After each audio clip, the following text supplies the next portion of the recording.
Half a lifetime ago, in 1986, before I had children, I was a social worker.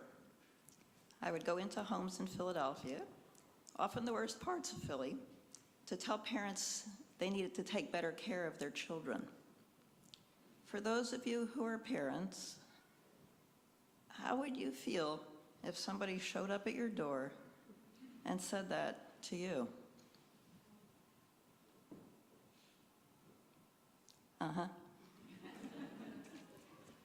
I often felt I wasn't getting through to my clients. They had been reported to the Department of Human Services, but so what? My mother beat me with a strap, and I'm okay. I tried to tell them that times had changed, that it wasn't okay to hit your kids, no matter how angry you were. Sometimes this was received in silence, but occasionally there would be a skeptical sounding question. Miss Abrams, do you have children of your own? I didn't, not back then. And that fact created a divide greater than the already huge divides between me and most of my clients of race and class. I came from another world, and in this one, I was an alien. I knew very little about the life of this different world, but there I was, uninvited, telling them to change their ways. There was a gulf, multiple gulfs between us, and usually I did not think I had bridged them. Fast forward from 1986 to 1996. I had married, moved back to the suburban world of my youth, of single-family homes with lawns. No high-rise apartments with broken elevators and dark stairways with broken lighting anywhere in sight. And I had a child. I had come through his physically exhausting infancy and babyhood with the partnership of my wonderful husband, and now we had an adorable preschooler. When Hugh was 3, I was trying to get across the idea of please and thank you to him. One day he asked for more milk. As I stood at the refrigerator door, I said, "More milk," optimistically hoping he would add please. He gave me a look I hadn't expected to get for another 10 years or so. The "you are really mentally defective" look. Very distinctly, he said, "More milk now."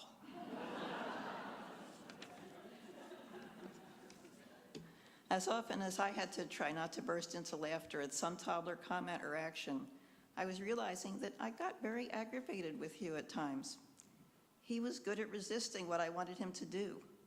Often he was not openly defiant, just not doing what I told him. The terrible twos were somewhat late in arriving, but unmistakable. One day I got particularly angry, and I absolutely cannot remember what set me off. But I looked at him, my jaw tight, and raised my hand. Raised my hand and froze, shocked to realize that I was ready to hit him.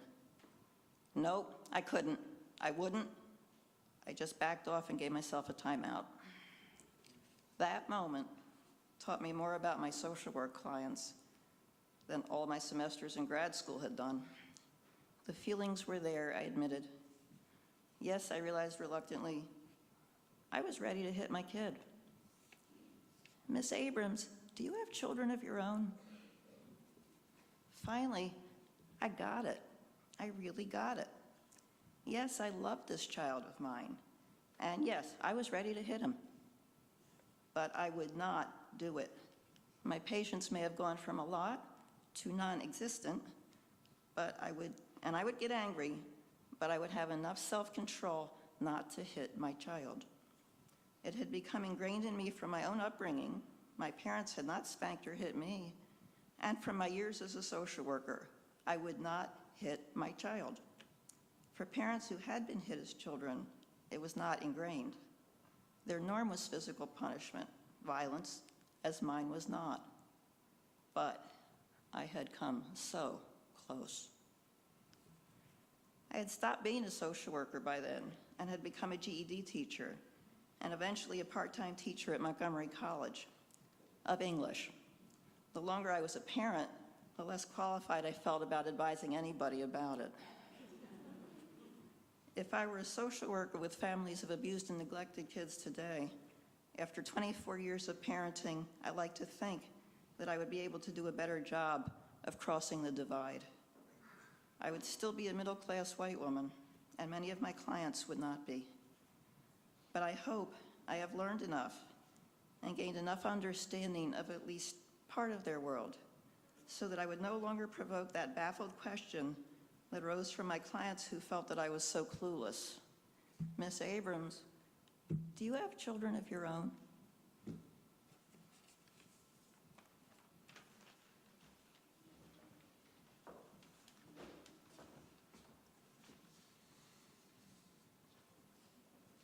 Hi.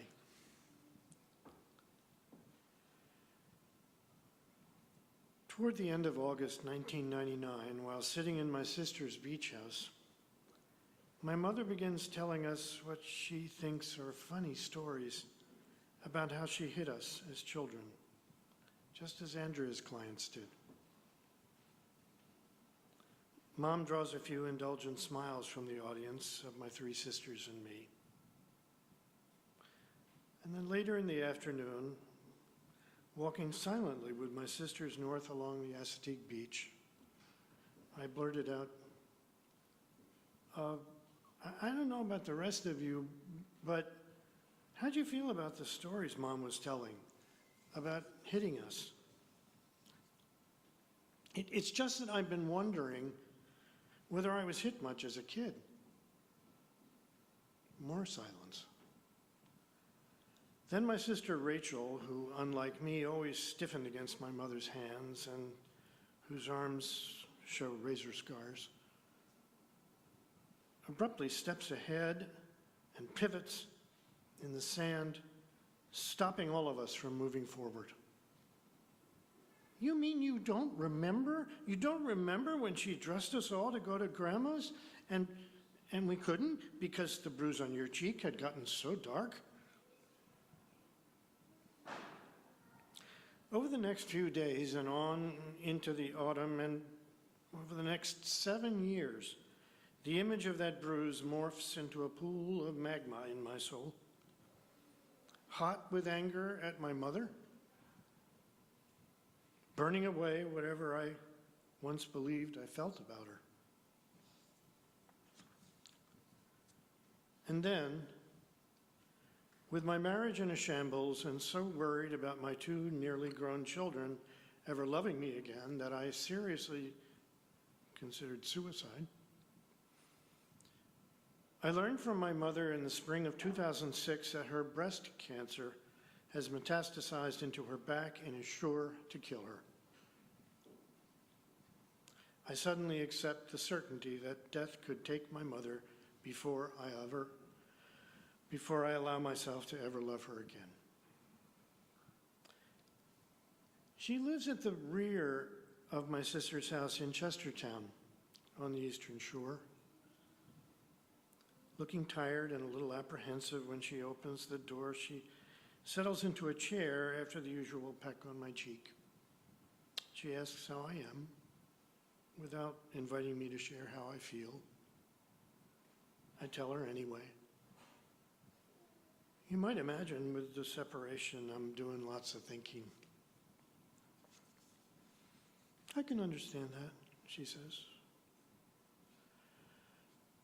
Mostly, one of the things I've been going over lately is how over the years, how I've lost you. As if, in fact, I haven't loved you for a long time. She looks down, saying nothing. And how I'm needing to know and love you as a mother I'm not sure I actually had, especially now with your cancer. But there's something in the way, Mom, and I need to get it out of the way. It turns out I've been angry ever since long before I can remember, and I need to get rid of that anger. But I can't do it until I forgive you. And I will, I guess, no matter what I do. I just have to. But as I try to do this, and whether you can answer me or not, I need to at least ask whether you feel sorry about whatever happened to us as children. Oh, she whimpers from her chair and begins to cry. Of course I'm sorry. Everything was so hard then, with your father, the money, and 4 children, and she trails off as she lifts herself up, and I catch her in my arms. Of course it was, Mom. I whisper as for the first time I can remember, she lets me hold her and lays her head upon my chest. Of course it was. And it's all right. We're all right. When I sit down again, I stroke her head as she looks away. This feels much better, Mom. Much better than I can remember. Yes, much better. Thank you for coming down. I had no choice. Later in the fall, safe in the knowledge that I had already forgiven her completely, she tells me how when I was 10 months old, she would scream at me every afternoon because I wouldn't go down for my nap, something which she needed so desperately, having just given birth to my new baby sister. You're not imagining what happened to you, David, and I'm sorry. In early December, she moves into a hospice facility. When I enter her room, she raises her arms, seeming to show me with her hands and eyes what she cannot speak. Come closer. I see her. I watch her wave to me. Kiss me, she whispers, pointing to her mouth. Sitting with her the day she dies, holding her hand, I let my eyes close and see myself making my way across a single rope bridge, hanging within the roar of a narrow, churning river only a few inches below. I watch as the river takes my mother's body toward the fall downstream, never feeling closer to her, who gave me birth than now, as I see her float away. 2 hours later, on US 50 back to Washington, the call comes that she's gone over the fall, as the setting sun leads me home into its blinding light. And in that moment, I feel again the power of that link with her that must have been there moments after I was born, falling away from each other, fully reconciled, forever.